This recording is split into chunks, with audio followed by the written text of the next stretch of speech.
Alors, on a deux journalistes qui ne sont pas d'accord sur le plateau pour évoquer la présence de Ségolène Royal sur l'hippodrome de Vincennes.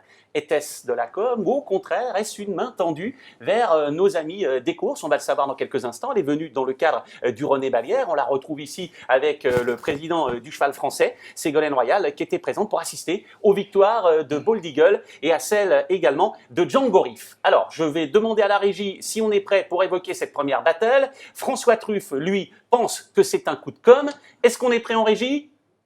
On est parti, François, 30 secondes pour vous exprimer. La ligne droite, pour vous, c'est un coup de com'.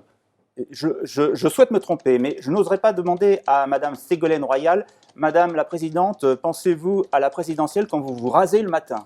Vous rasez les jambes, évidemment. Hein. Donc, mais on est toujours avec les politiques dans la séduction et on courtise l'opinion. C'est comme ça. Et je serais vraiment étonné que du jour au lendemain, Ségolène se soit découvert une vraie passion pour les courses. Si c'est le cas, c'est formidable. Mais je suis un petit peu sceptique à ce niveau-là. Bon, en tout cas, les arguments sont forts, on a bien compris. En revanche, Sébastien Piazza, lui, pense que c'est peut-être pour prendre le pouls un petit peu d'une activité qui est un petit peu déclinante et qui rapporte quand même beaucoup d'argent à l'État.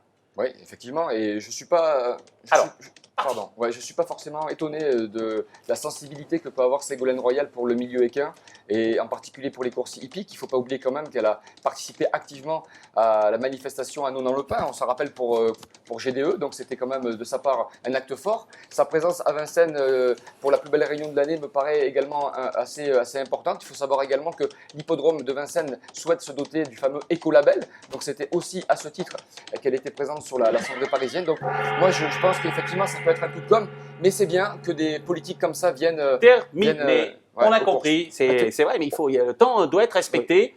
En tout cas, c'était un véritable événement. Et je me rappelle que la dernière fois qu'on a eu un président de la République sur un champ de course, c'était Mitterrand. Ah ouais, ça fait un moment. Hein. Et c'était pour ce qui devait être la 4e victoire consécutive d'Ourasi. Ouais. Et notre président a arrêté Ourasi ce jour-là. Il l'a arrêté. Allez, c'est terminé. Donc peut-être, Arsène, un avis sur ces deux battles qui, pour vous, est le gagnant de cette battle? Bah écoutez, pour moi, c'est légèrement un avantage léger à François Charles.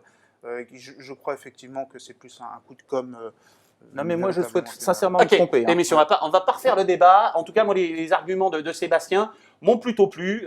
Cet écolabel et puis cette histoire de 90 pas. Tout de suite, on évoque un nouveau thème.